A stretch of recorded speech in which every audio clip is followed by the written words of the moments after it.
لله نحمده ونستعينه ونستغفره ونعوذ بالله من شرور أنفسنا ومن سيئات أعمالنا من يهده الله فلا مضل له ومن يضلله فلن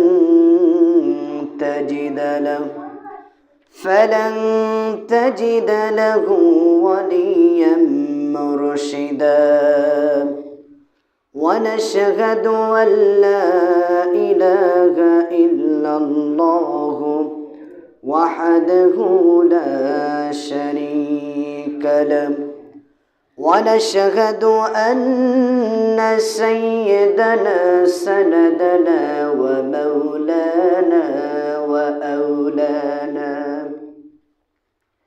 وطبيب قلوبنا محمد الذي أرسله بالحق بشيرا ونذيرا وداعيا إلى الله بإذنه وسراجا وقمرا منيرا فقد قال الله تعالى في كلامه المجيد والفرقانه الحميد সকলে জবান খুলে মহব্বতের সাথে দিল থেকে পড়ি أعوذ بالله من الشيطان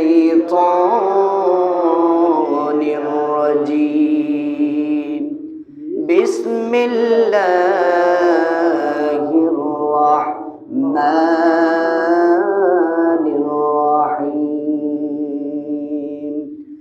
ووصينا الإنسان بوالديه حملته أمه وهنا على وهن وفصاله في عامين أن اشكر لي ولوالديك إلي المصير وقال الله تعالى في شان حبيبه آمرا ومخبرا إن الله وملائكته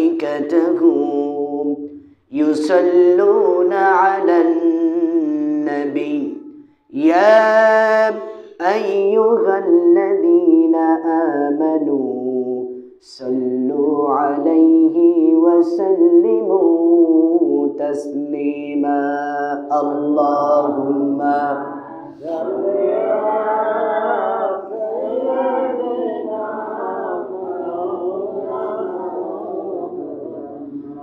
وعلى آل سيدنا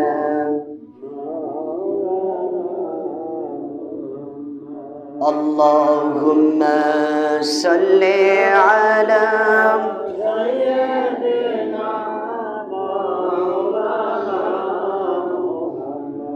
وعلى آل سيدنا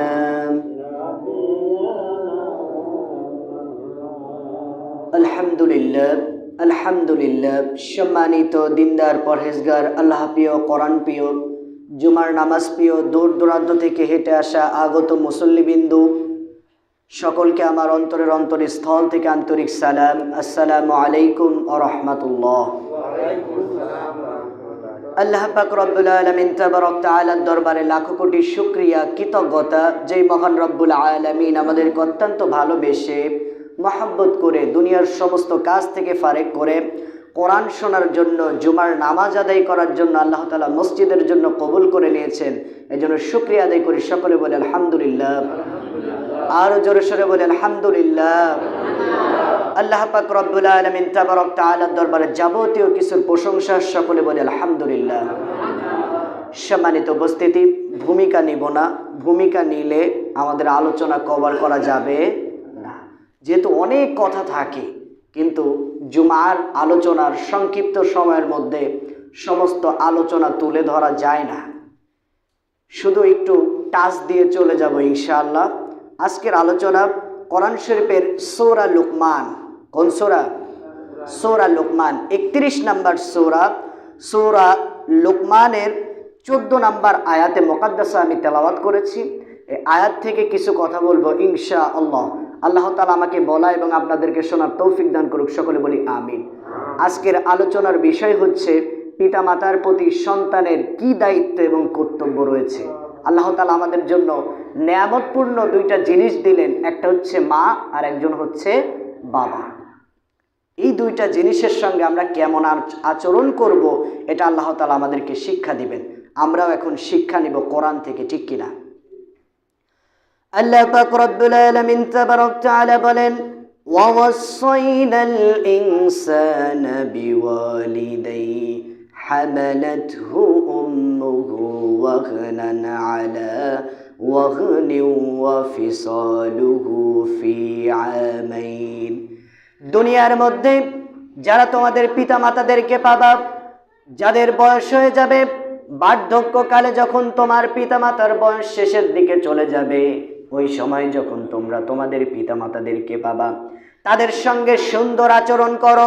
এমন আচরণ করো যাতে তোমার দ্বারা তোমার মা বাবা কোনো কষ্ট না পায়, শব্দটা না করে। যদি শব্দ করে তাহলে তোমার জীবন দুনিয়া আখিরাত সব ধ্বংস হয়ে যাবে। এরপর আল্লাহ তাআলা বললেন, আনিশকুরনি ওয়া লিওয়ালিদাইক, আর তোমরা যারা পিতামাতাদেরকে পেলে তোমরা আল্লাহর কাছে শুকরিয়া আদায় করো, কেননা এই পিতামাতার মাধ্যমে তুমি তোমার জান্নাতটাকে হাসিল করে নিবে। সুবহানাল্লাহ। মা এটা একটা নিয়ামতপূর্ণ জিনিস, বাবাও নিয়ামতপূর্ণ জিনিস। দেখেন, বাবাকে উদাহরণ দেয়া যায় এরকম যে বট গাছের ছায়ার মতো। কিসের মতো? একটা বট গাছ, একটা বট গাছের কিন্তু যত বয়স হোক, বট গাছ কিন্তু আপনাকে ছায়া দিবে। প্রচণ্ড রোদের মধ্যে যখন মানুষ ক্লান্ত হয়ে যায়, তখন কোন জায়গায় ছায়া নিতে যায়? বট গাছের নিচে। আপনাদের এদিকে বট গাছ আছে না? তো বাবা হচ্ছে সেই বট গাছ। বাবার যত বয়সই হোক, 60 কিংবা 60+, কিন্তু দেখবেন আপনার বাবা, আপনি একটা বিপদে পড়েছেন, আপনার বাবা আপনার পিঠে একটা থাবা দিয়ে বলবে, বাবা চিন্তা করিও না, আমি তো আছি। দেখছেন কেমন একটা শব্দ বাবা। মা, তারও অবদান অনেক রয়েছে। এই দুনিয়ার মধ্যে আপনাকে আনার জন্য, এই দুনিয়ার আলো আপনার দেখানোর জন্য আপনার মা কত কষ্ট ত্যাগ করে। আপনাকে প্রথমত পেটের মধ্যে লালন করবে। একটা সন্তানের কত ওয়েট হয়, একটা সন্তান একটু ভারী হয়। সেই সন্তানটাকে একজন জীবিত মানুষ তার পেটের মধ্যে একটা জীবন্ত মানুষকে নিয়ে চলাচল করে, সমস্ত কাজ করে। আবার তার প্রসব বেদনা হয়, যখন আপনি পেটের মধ্যে তাকে লাথি দেন, কিছু খেতে পারে না, কোনো গন্ধ শুকতে পারে না। আপনাকে লালন পালন করার জন্য কত ত্যাগ তিতিক্ষা তিনি করেন। আবার যখন আপনাকে দুনিয়ার মধ্যে আনবে, তখন তার এমন পরিমাণ যন্ত্রণা হয়, তার মনে হয় দুনিয়া থেকে হয়তো বিদায় নিলে ভালো হতো। কিন্তু অনেক কষ্ট ত্যাগ তিতিক্ষা করে আপনাকে দুনিয়ার মধ্যে আনে, দুনিয়ার আলো আপনাকে দেখায়। এই মা বাবার সঙ্গে আল্লাহ তাআলা বললেন, তোমরা মা বাবাকে যারা পাবা তারা সব সময় ভালো আচরণ করবা। কে শিক্ষা দিচ্ছে আচরণ? আল্লাহ তাআলা শিক্ষা দিচ্ছে, মা বাবাকে যারা পাবা তারা মা বাবার সঙ্গে ভালো আচরণ করবা। আল্লাহর নবী, বিশ্ব নবী, মানবতার মহান শিক্ষক জনাবে মুহাম্মদুর রাসূলুল্লাহ সাল্লাল্লাহু আলাইহি ওয়াসাল্লাম, তিনি একদিন মসজিদে নববীর মধ্যে আসলেন। আসার পরে যখন তিনি মিম্বারের উপর উঠবে, মিম্বারের উপর যখন উঠবে, তিনি একটা মিম্বারের তাকে পা দিলেন আর বললেন, তাকাব্বালতু মিন্না আমিন। আল্লাহর নবী দ্বিতীয় মিম্বারে আবার পা দিলেন, তাকাব্বালাল্লাহু মিন্না। এরপরে আবার বিশ্ব নবী আমিন বললেন। তৃতীয় নাম্বার তাকে যখন পা দিলেন, আল্লাহর নবী বিশ্ব নবী পুনরায় আমিন বললেন। সাহাবীরা চিন্তা করল, আল্লাহর নবী বিশ্ব নবীর কাছে কে এমন দোয়া করতেছে, আল্লাহর নবী ওই দোয়া শুনে আমিন বলতেছে, কোন ব্যক্তি তো দোয়া করতেছে না। আল্লাহর নবী বিশ্ব নবীকে প্রশ্ন করা হলো, ইয়া রাসূলুল্লাহ, ইয়া হাবিবাল্লাহ, আপনাকে দীর্ঘদিন ধরে দেখতেছি কিন্তু এরকম কখনো বলা দেখি নাই। আজকে আপনি 3 বার 3টা তাকের উপর পা দিলেন আর 3 বার আপনি আমিন বললেন। এই আমিন বলার কারণ কি? কে দোয়া করতেছিল? আল্লাহর নবী বিশ্ব নবী বলল, আমার সাহাবীরা, আমি যখন আসতেছিলাম আমার সঙ্গে জিবরিল আলাইহিস সালাতু ওয়াস সালাম আসতেছিল। এরপরে প্রথম নাম্বার দোয়া করলো, ইয়া রাসূলুল্লাহ, ইয়া হাবিবাল্লাহ, যারা পিতা মাতাদেরকে পেল, যারা মাকে পেল কিন্তু তার জীবনের গুনাহ মাফ করতে পারল না, ওই ব্যক্তির নাক ধুলায় ধূসরিত হোক, ওই ব্যক্তি ধ্বংস হোক। আমি বিশ্বনবী তখন বললাম, অ্যাকুরেট দোয়া, একটা সঠিক দোয়া আপনি করেছেন, আমিন। এরপরে জিবরাইল আলাইহিস সালাতু ওয়াস সালাম বলল, ইয়া রাসূলুল্লাহ, ইয়া হাবিবাল্লাহ, আপনাকে আল্লাহ তাআলা অধিক সম্মান দিয়েছে। আপনি বিশ্বনবীর নাম মুহাম্মদ যারা শুনলো কিন্তু সাল্লাল্লাহু আলাইহি ওয়াসাল্লাম যারা বলল না, ওই সমস্ত ব্যক্তিদের নাক ধুলায় ধূসরিত হোক, ওই ব্যক্তিগুলা ধ্বংস হোক। আল্লাহর নবী পুনরায় বললেন, আমিন। এরপরে 3 নম্বরে আবার জিবরাইল আলাইহিস সালাতু ওয়াস সালাম প্রশ্ন করলেন, দোয়া করলেন, ইয়া রাসূলুল্লাহ, ইয়া হাবিবাল্লাহ, রমজান মাসের রোজা পেল কিন্তু জাহান্নাম থেকে নিজেকে বাঁচাতে পারল না, যারা রমজানের রোজা পেল নিজেদের গুনাহ মাফ করতে পারল না, জান্নাতটাকে ক্রয় করতে পারল না, ওই ব্যক্তিগুলাও ধ্বংস হোক, তাদের নাকগুলা ধুলায় ধূসরিত হোক। আল্লাহর নবী বিশ্ব নবী বললেন, তাকাব্বালাল্লাহু মিন্না ফাকুলতু আমিন। আল্লাহর নবী 3 বার আমিন বললেন। কয়বার? 3 বার। এর মধ্যে একটা কি ছিল? যারা মাকে পেল কিন্তু জান্নাত হাসিল করতে পারল না, ওই ব্যক্তিগুলার নাকও ধুলাই ধূসরিত হোক, ওই ব্যক্তিগুলাও ধ্বংস হয়ে যাক। সকলে বলি নাউজুবিল্লাহ। এখন অনেকের প্রশ্ন জাগতে পারে, হুজুর, মা বাবার সঙ্গে তো ভালো আচরণ করব, কিন্তু মা বাপ যদি মুশরিক হয়, কাফের হয়, তখন কি করব? আপনার বাবা মা কাফের হতে পারে কিন্তু সে তো আপনার বাবা এবং মা। আপনাকে দুনিয়ায় আনার জন্য, আপনাকে লালন পালন করার যে অবদান তারা রেখেছে, এই জন্য আপনার বাবা মা মুশরিক হলেও তার সঙ্গে ভালো আচরণ করতে হবে। অনেকে বলে যে আমার বাপ মা নামাজ পড়ে না, আমি নামাজে যাই, আমার বাপ মার খাবার দেব না। এরকম কথা কখনো আর বলবেন না, কখনো আর বলবেন না। শোনেন, ইব্রাহিম আলাইহিস সালাতু ওয়াস সালামের বাবা কি ছিল? একজন মুশরিক ছিল এবং তিনি একজন মূর্তি ব্যবসায়ী ছিল। তবুও ইব্রাহিম আলাইহিস সালাতু ওয়াস সালাম তার বাবার সঙ্গে কি বিনয়ী আচরণ করতেন, সব সময় তার বাবার সঙ্গে সব সময় ভালো আচরণ করতেন, যাতে তার বাবা কোনো রকম তার কাছ থেকে কোনো কষ্ট না পায়। আল্লাহর নবী বিশ্ব নবীর কাছে কিছু সাহাবীরা আসলো, ইয়া রাসূলুল্লাহ, ইয়া হাবিবাল্লাহ, আমরা হিজরতে যেতে চাই। আল্লাহর নবী বিশ্ব নবী বলল, না, তোমরা যেতে পারবা না। আল্লাহর নবীকে আবার রিকোয়েস্ট করলো, ইয়া রাসূলুল্লাহ, আপনি একটু অনুমতি দেন, আমরা হিজরতে যেতে চাই। আল্লাহর নবী বলল, না, তোমরা হিজরতে যেতে পারবা না, কারণ তোমাদের বাড়িতে বৃদ্ধা মা রয়েছে, এই মায়ের সেবা যত্ন করতে হবে, এই মায়ের সেবা যত্ন তোমাদের করতে হবে, তোমাদের এখন হিজরতে যাওয়া যাবে না। আল্লাহর নবী বিশ্ব নবীকে বলল, ইয়া রাসূলুল্লাহ, ইয়া হাবিবাল্লাহ, আল্লাহ তাআলার পরে কাকে সবথেকে বেশি ভালোবাসবো? আল্লাহর নবী বিশ্ব নবী বলল, ফাকালা উম্মুকা। বিশ্ব নবী বলল, ফাকালা উম্মুকা। আবার আল্লাহর নবীকে বলল, ইয়া রাসূলুল্লাহ, ইয়া হাবিবাল্লাহ, আমি সবচাইতে বেশি কাকে ভালোবাসবো? আল্লাহর নবী আবার বলল, ফাকালা উম্মুকা। এরপরে যখন আল্লাহর নবীকে তৃতীয়বার আবার প্রশ্ন করা হলো, ইয়া রাসূলুল্লাহ, ইয়া হাবিবাল্লাহ, আমি কাকে সব থেকে বেশি ভালোবাসবো? আল্লাহর নবী বলল, ক্বালা উম্মুকা। 3 বার মায়ের কথা বলল। এরপরে যখন আল্লাহর নবীকে চতুর্থবার প্রশ্ন করা হলো, ইয়া রাসূলুল্লাহ, ইয়া হাবিবাল্লাহ, আমি সব চাইতে এরপরে কাকে বেশি ভালোবাসবো? আল্লাহর নবী এরপরে চতুর্থ নাম্বারে বললেন, ক্বালা আবুকা। 3 বার মায়ের কথা বললেন। কয়বার? 3 বার। এরপরে বাবার অবদান রাখলেন, অর্থাৎ মায়ের মর্যাদা সব থেকে বেশি, ঠিক কিনা? কিন্তু এই মায়ের সঙ্গে বাবার সঙ্গে আজ ভালো আচরণ করি না, ঠিক কিনা? অনেক যুবক ভাইয়েরা আছে, মাদেরকে পিটায়, বাবাকে পিটায়, আছে না নাই? এই গ্রামেও আছে, আমার চক্ষু দিয়ে আল্লাহ দেখিয়েছেন। খুব কষ্ট লেগেছিল। যাই হোক, এগুলা করা যাবে না। হয়তো তোমার একটা জিএফ আছে, তার গিফট কেনার জন্য টাকা জুটতেছে না, মায়ের সঙ্গে তুমি খারাপ আচরণ করলা, হয়তো বিভিন্ন ছলনা কলনা দিয়ে তার থেকে টাকা নিলা, হয়তো একটা বই কেনার নাম দিয়ে টাকা নিলা। কিন্তু যুবক, তুমি কি ভাবো তোমার বাবার কাছে তুমি যখন একটা আবদার করো, তোমার বাবা যতক্ষণ তোমাকে না দিতে পারে বিছনায় পিঠ লাগায়ও যেন তার ঘুম আসে না। চিন্তা করে, আমার সন্তান আমার কাছে একটা জিনিস চেয়েছে, তাকে আমি এটা দিতে পারলাম না। বাবার মনে কতটা গিথে, এটা একটু পার্সোনালভাবে একটু প্রশ্ন করে দেখো। তোমার বাবা তোমার জন্য কত ত্যাগ করে। সব সময় যে 3 বেলা যে বাসার মধ্যে বসে বসে খাও, একবারও কি বাবাকে জিজ্ঞাসা, বাবা তুমি যে 3 বেলা খাবারের অ্যারেঞ্জমেন্ট করো, এটা কি তোমার কষ্ট হয় না? বাবাকে একটু জিজ্ঞাসা কতটা কষ্ট করে। এখানে প্রত্যেকের বাবা মাই, অধিকাংশই মারা গৃহিণী আর বাবা হয়তো চাষবাস করে। দেখেন এই রোদের মধ্যে, এই শীতের মধ্যে কতটা কষ্ট করে, খালি একমাত্র সন্তানের মুখের দিকে তাকায়। আপনি সন্তান যদি না থাকতেন তাহলে আপনার জন্য আপনার বাবা মা এত কষ্ট করতো না। কিন্তু আজকে হতভাগা সেই সন্তানগুলোই বাবা মার সঙ্গে এমন আচরণ করে, বাবা মার চোখ দিয়ে টপ টপ করে পানি পড়ে।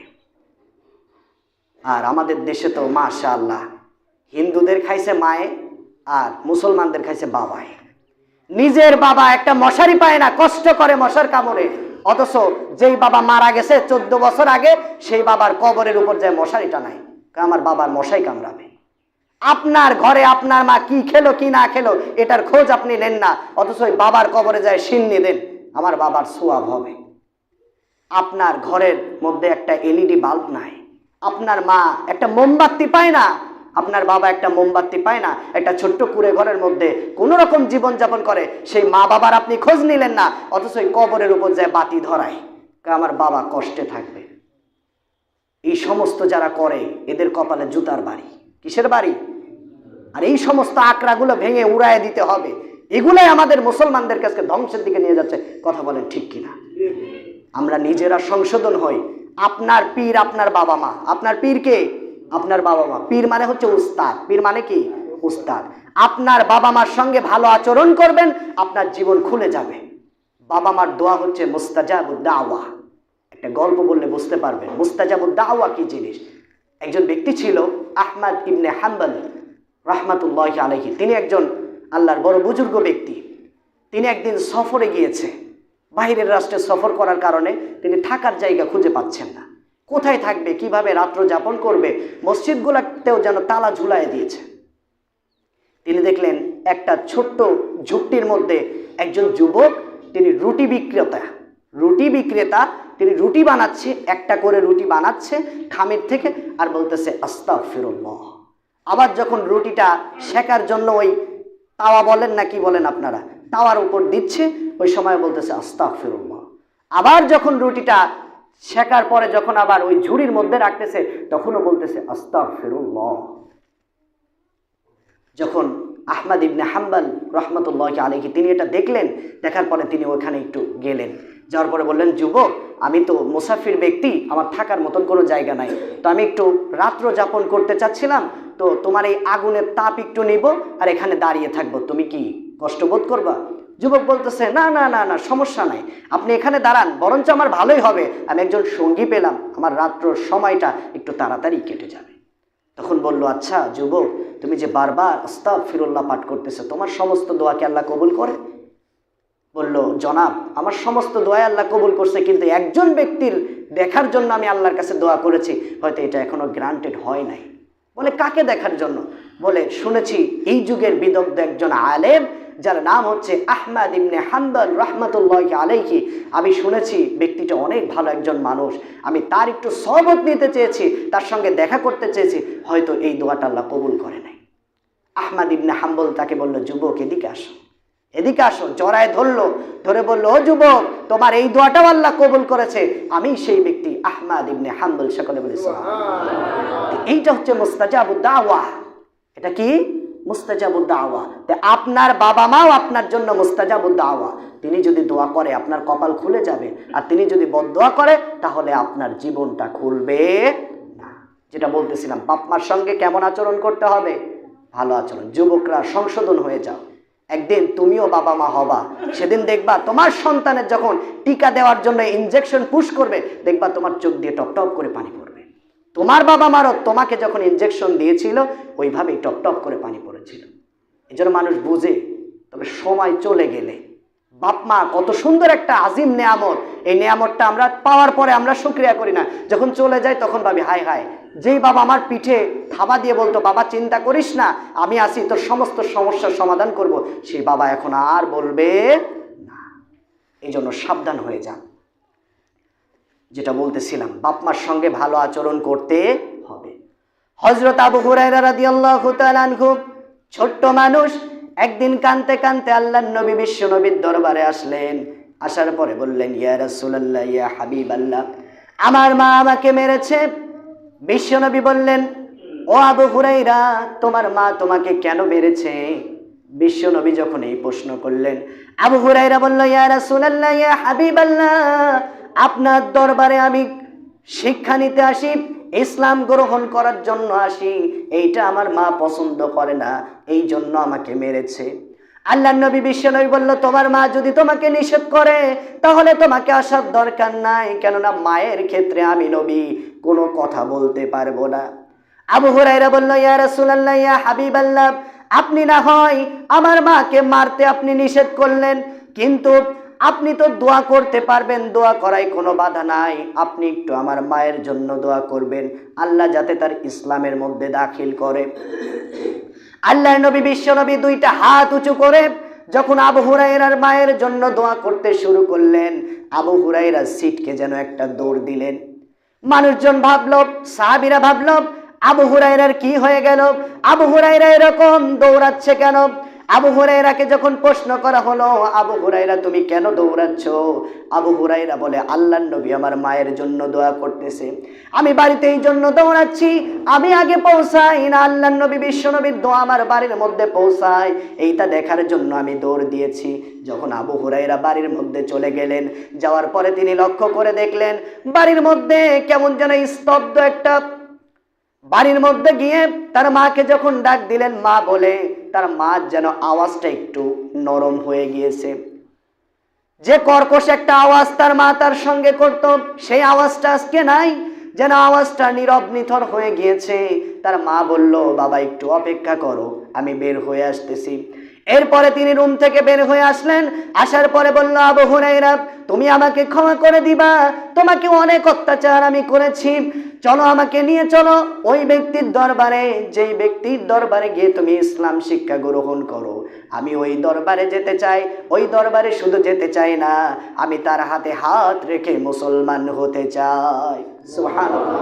দেখছেন আল্লাহর নবীর মানবতা কেমন? আবু হুরায়রাকে তার মা পিটালো, কিন্তু আল্লাহর নবী বলল না, তোমার মাকে তুমি শাসন করো, বলল তোমার মা যদি তোমাকে নিষেধ করে তোমাকে এখানে আসার দরকার নাই।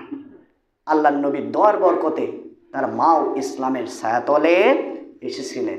যেমন আলকামা রাদিয়াল্লাহু তাআলা আনহুর ঘটনার আগে বলেছিলাম, আমি সংক্ষেপে বলতেছি, সময় কম। তো যাই হোক, মা বাবার বদদোয়া যদি একবার লেগে যায় তার জীবনটা ধ্বংস হয়ে যাবে। আল্লাহর নবী বিশ্বনবীর বাবা মা ছিলেন না, তিনি যখন তার মায়ের পেটের মধ্যে তিনি ছিলেন তার বাবাকে হারিয়েছিলেন, আবার যখন তার 6 মাস বয়স তার মাকেও তিনি হারিয়ে ফেলেছিলেন। কার কাছে মানুষ হবে, কার কাছে থাকবে, কাকে সুখ দুঃখের কথা বলবে? আল্লাহর নবী যেন ভেঙে পড়তেন। আল্লাহ তাআলা বলতো, হে নবী, হে আমার হাবিব, আপনি চিন্তা করবেন না, আমি আল্লাহ তাআলা আপনার জন্য উত্তম ব্যবস্থা করব। সকলে বলছে সুবহানাল্লাহ। আমির হামজাকে দেখা যেত অনেকটাই জেরক্স কপি বা ফটোকপি। যখন বিশ্বনবী মন খারাপ করে থাকতো, সাহাবীরা বলতো বা অনেক ব্যক্তিরা বলতো যে, হে মুহাম্মদ, তুমি যদি তোমার বাবার কথা মনে করো তাহলে আমির হামজাকে দেখো, আমির হামজাকে দেখলে যেন দেখা যায় তোমার বাবা আব্দুল্লাহর মতো। এই জন্য আল্লাহ নবী বিশ্বনবী আমির হামজাকে অনেক শ্রদ্ধা এবং সম্মান করতেন। যখনই বাবার কথা মনে পড়তো তখন আমির হামজার দিকে তাকাতেন।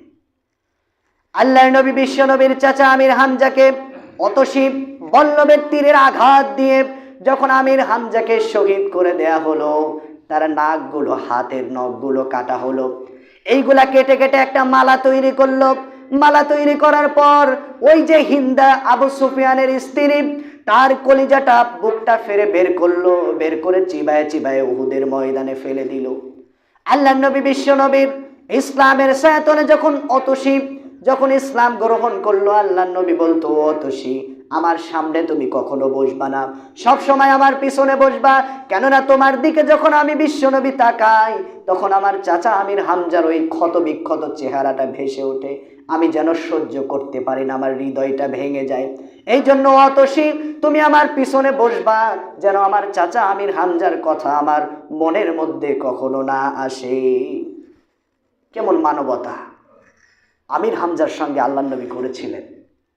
আল্লাহর নবী বিশ্বনবী তায়েফ থেকে একদিন আসতেছে, জিয়রন নামক একটা জায়গা, তায়েফ থেকে যখন আসতেছে একটু তায়েফের থেকে একটু দূরে জিয়রন, আল্লাহর নবী গনিমতের মাল সেখানে বিলাচ্ছে।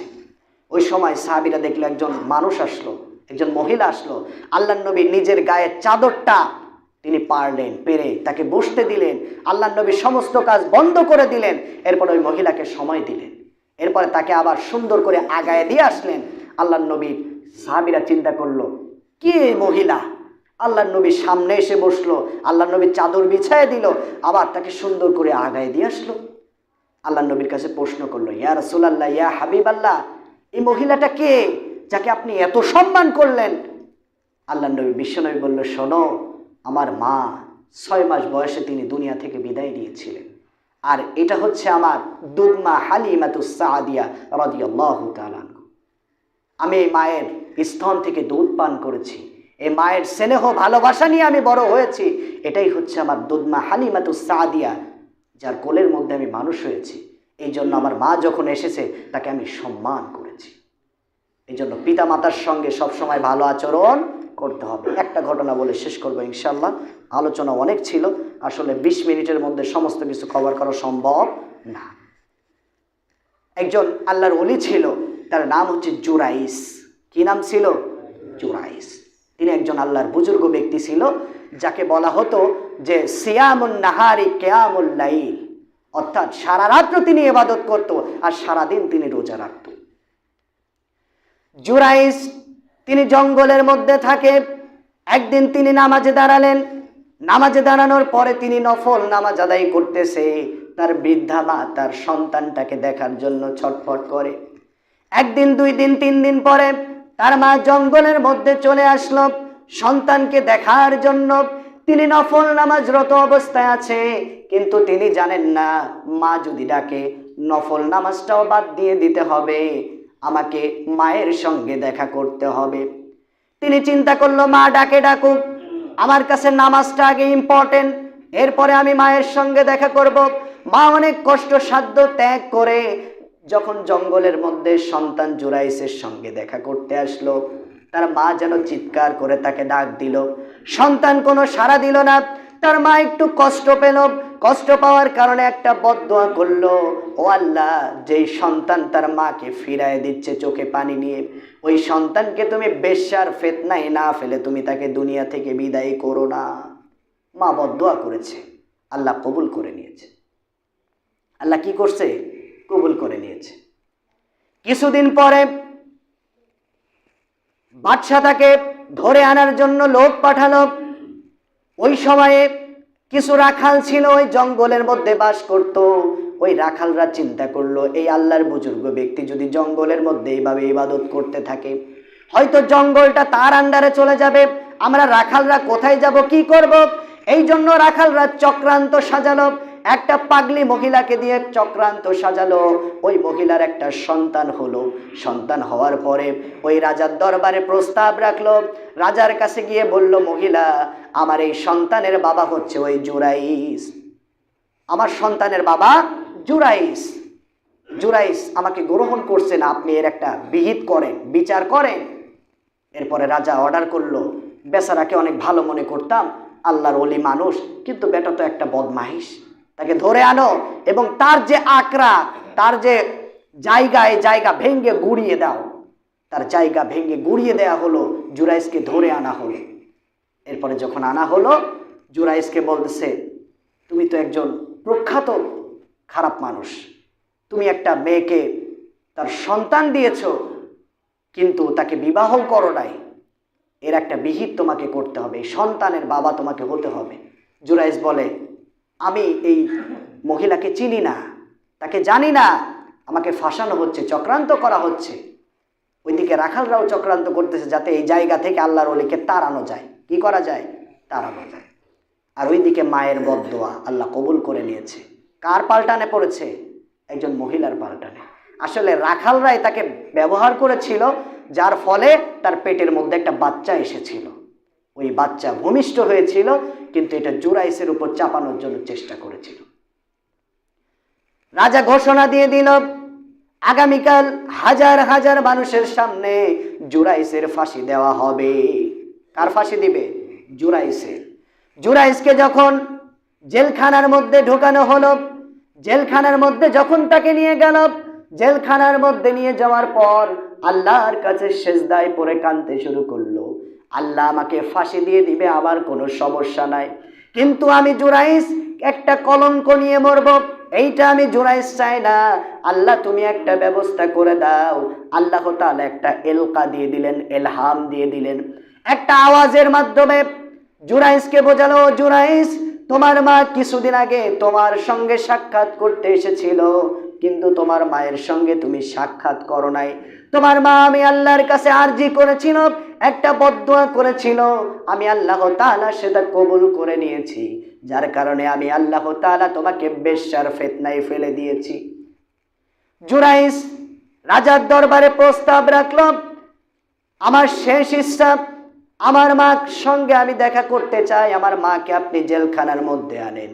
মাকে যখন জেলখানার মধ্যে আনা হলো, মায়ের পা ধরে মাপ চাইল, কাঁদতে কাঁদতে বলল, মা আমাকে ফাঁসি দিয়ে দিবে, আমার সমস্যা নাই, কিন্তু তুমি যে বদদোয়া করেছিলে মা, ওই বদদোয়ার কারণে আমার ফাঁসি হয়ে গেলে আমি কলঙ্ক নিয়ে মৃত্যুবরণ করব।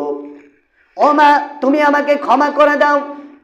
মায়ের মন তো এমন মন, মা সন্তানকে ক্ষমা করে দিল, আল্লাহর কাছে আরজি করলো, আল্লাহ আমার সন্তান ভুল করেছিল, আমার সন্তানকে আপনি মাফ করে দেন, আমার সন্তানের জীবনটা আপনি ভিক্ষা দিয়ে দেন, আমার সন্তানটাকে আপনি মাফ করে দেন। মায়ের দোয়া আল্লাহ কবুল করে নিলেন। আল্লাহ তাআলা আবার জানায় দিল, জুরাইস তুমি বলবা যে আমার সাক্ষী ওই ছোট্ট বাচ্চা। জুরাইসের সাক্ষী কে? ছোট্ট বাচ্চা। এরপরে যখন তার ফাঁসি দিবে, ওই সময় জুরাইস বলতেছে যে বাদশাহ একতরফা শুনে তো বিচার হয় না, ওটা ন্যায় বিচার সঙ্গত হয় না। এখন বাংলাদেশে তো একতরফা বিচারই বেশি হয়, ঠিক কি না? কোনো সাক্ষীও লাগে না, সাক্ষী এখন বিক্রি হয়ে যায়। সাক্ষী এখন কি হয়? অনেক মুনাফিক আছে, এরা সাক্ষী দেওয়ার জন্য অনেক টাকা নেয়। এমন নজিরে আছে একজন বুজুর্গ ব্যক্তি, যাকে এখন জেলখানার মধ্যে হুইল চেয়ারের মধ্যে বসায় রাখা হয়েছে। আল্লাহ তাআলা তাকে উচ্চ মাকাম দান করুক, সকলে বলি আমিন। তার বিরুদ্ধে যারা এক সময় অনেক স্লোগান দিয়েছিল, তার বিরুদ্ধে যারা এক সময় অনেক সাক্ষী দিয়েছিল, তাদের নজির পাওয়া গেছে, তারা এমনভাবে মৃত্যুবরণ করেছে যেটা ভাষায় প্রকাশ করা যায় না।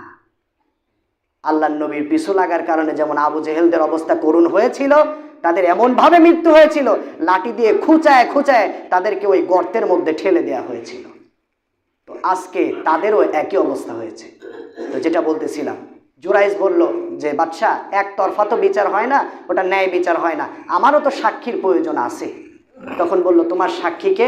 বলে ওই যে কোলের মধ্যে যে বাচ্চা, ওই বাচ্চাটা আমার সাক্ষী। যখন এটা বলছে রাজা রাগান্বিত হলো যে কোনো বাচ্চা কথা বলতে পারে নাকি? বলে বাদশা আমরা 1.5 বছর 1 বছরে কথা বলি, যেই আল্লাহ আমাদেরকে 1 বছর 1.5 বছরে কথা বলা শেখাইতে পারে, ওই আল্লাহ এই ছোট্ট মাসুম বাচ্চার মুখ দিয়েও জবান দিয়েও কথা বের করতে পারে। 3টা বাচ্চা দিয়ে 3টা ব্যক্তিকে আল্লাহ তাআলা ইজ্জত দিয়েছিল, তার মধ্যে একজন ইউসুফ আলাইহিস সালাতু ওয়াস সালাম। আমি শুধু সংক্ষেপে বলতেছি, অনেক লম্বা ঘটনা। ইউসুফ আলাইহিস সালাতু ওয়াস সালামকে আল্লাহ তাআলা যখন জুলাইখা তার প্রেমের প্রস্তাব দিল, এরপরে যখন তিনি কাঠগড়ায় দাঁড়ালো, তখন ওই বাচ্চাকে যখন প্রশ্ন করেছিল যে আসলে দোষীটা কে, তখন বাচ্চা বলে দিয়েছিল যে জুলাইখার জামার পিছনে যদি সেরা থাকে তাহলে ইউসুফ দায়ী, আর ইউসুফের জামার পিছনে যদি সেরা থাকে তাহলে জুলাইখা দায়ী। তখন খোঁজ নিয়ে দেখা গিয়েছিল ইউসুফের জামার পিছনের দিকেই সেরা। এই একটা বাচ্চা। আরেকটা বাচ্চা দিয়ে আল্লাহ তাআলা মারিয়াম আলাইহিস সালাতু ওয়াস সালাম, তিনি ছিলেন ইমরানের মেয়ে আর হারুনের বোন। মারিয়াম আলাইহিস সালাতু ওয়াস সালাম তিনি মসজিদুল আকসার খেদমত করতেন, টকবকে একজন যুবতী নারী। হঠাৎ করে তিনি একদিন গোসলখানার মধ্যে দেখলেন যে একটা যুবক, তিনি ভয় পেলেন। এরপরে বলল, ও মা চিন্তা করিও না, ও বোন চিন্তা করিও না, আমি সাধারণ কোনো মানুষ না, আমি হচ্ছে জিবরাইল আলাইহিস সালাতু ওয়াস সালাম। আল্লাহ তাআলা আমাকে পাঠিয়েছে, আল্লাহ তাআলা তোমাকে একটা পুত পবিত্র সন্তান দান করতে চায়। মারিয়াম বলল, আমার তো বিবাহ হয় নাই, আমার সন্তান হবে কিভাবে? এরপর একটা ফুল জিবরাইল নাড়াচাড়া করতে করতে একটা ফুল তার হাতে দিল। আর মানুষের কাজে ফুল পেলে একটু গন্ধ শোকা। যখন মারিয়াম আলাইহিস সালাতু ওয়াস সালাম যখন নাকের কাছে যখন ফুলটা নিয়ে সুগন্ধিটা টান দিলেন, ওই টানের মধ্য দিয়ে আল্লাহ তাআলা ঈসা রূহুল্লাহর যে রুহু, এটা আল্লাহ তাআলা ওই মারিয়ামের রেহেমের মধ্যে আল্লাহ তাআলা কুদরতি মাধ্যমে ঢুকায় দিলেন। এরপরে অনেকেই বলে বাইতুল হাম, আসলে বাইতুল হাম না, বাইতুল লাহামে তার সন্তান প্রসব করলো। তিনি দাঁড়াতে পারে না, হাঁটতে পারে না। এরপরে তিনি একটা খেজুর গাছের সামনে এসে বসলেন। একটা খেজুর গাছে একটু নাড়া দিলেন কোনো রকম, আল্লাহ কিছু খেজুর তাকে খাওয়ার জন্য দিলেন। এরপরে মানুষ তাকে নিয়ে অনেক রকম কথা বলতে লাগলো। এরপরে বলল, মারিয়াম তুমি চিন্তা করো না, ওই ছোট্ট ঈসা রূহুল্লাহর দিকে তুমি শাহাদাত আঙ্গুলে দিয়ে ইশারা করো, ওই সন্তান তোমার পরিচয় নিশ্চয়ই দিয়ে দিবে। তখন ওই সন্তানের দিকে যখন ইশারা করা হয়েছিল, সন্তান বলেছিল যে আমার মা তিনি পুত পবিত্র, উত্তম, তিনি কোনো খারাপ কাজ করেন নাই। আল্লাহ তাআলা কুদরতি মাধ্যমে আমি ঈসা রূহুল্লাহকে দুনিয়ার মধ্যে পাঠিয়েছে এবং আল্লাহ তাআলা আমাকে পয়গম্বরি দান করবে। সকলে বলি সুবহানাল্লাহ। এরপরে 3 নম্বরে কার বিচার হচ্ছিল মনে আছে? কার বিচার ভুলে গেছেন দেখতেছি, জুরাইসের। কার বিচার? জুরাইস নামক যে আল্লাহর ওলি বুজুর্গ, তার বিচার হচ্ছে। বাদশা বলল, ও জুরাইস যদি কথা বলতে পারে তাহলে তুমি বাচ্চাকে বলো তোমার বিষয়ে সাক্ষী দেওয়ার জন্য। বাচ্চা তখন রাজার দরবারে সাক্ষী দিল, ও বাদশা জুরাইস কোনো অন্যায় করে নাই, জুরাইস আল্লাহ তাআলার বুজুর্গ একজন ব্যক্তি। তার মায়ের বদদোয়ার কারণে আল্লাহ তাআলা এই নজিরটা তুলে ধরেছে। আমি সন্তান, আমার বাবা হচ্ছে রাখাল, আমার মায়ের সঙ্গে একজন রাখাল জেনায় লিপ্ত হয়েছিল। সেই জেনায় লিপ্ত হওয়ার পরে যে রেহেমের মধ্যে সন্তান, এই সন্তানটা হচ্ছে আমি। এই বুজুর্গ ব্যক্তির কোনো দোষ নাই, আমার বাবা হচ্ছে ওই রাখাল। এই কথা যখন বাদশা শুনল, বাদশা ভয় পেল এবং জুরাইসের পায়ে পড়ে গেল। বলল, তোমার সঙ্গে আমি অনেক অন্যায় করেছি, তোমার কুঁড়ে ঘর আমি ভেঙে দিয়েছি, আমি স্বর্ণ রূপা দিয়ে হলেও তোমার কুঁড়ে ঘরটা আমি আবার তৈরি করে দেব, তুমি আমাকে ক্ষমা করে দাও। জুরাইস বলল, বাদশা আমি আপনাকে ক্ষমা করে দিয়েছি, আমার কাছে আপনার মাপ চাওয়া লাগবে না, আপনি শুধু একটু ঢোল পিটায় এই জায়গায় পুরা জায়গাটা আপনি কভার করে দেন, ঢোল পিটায় সবার কানের মধ্যে ঢুকায় দেন, প্রত্যেকে যেন তার মা বাবার সঙ্গে এমন আচরণ করে যেন তারা জান্নাতি হতে পারে। সকলে বলি সুবহানাল্লাহ। সম্মানিত উপস্থিতি, আরো অনেক আলোচনা, সেগুলো বাদ থাক। আল্লাহ পাক রব্বুল আলামিন তাবারক তাআলা যতটুকু আমরা শুনলাম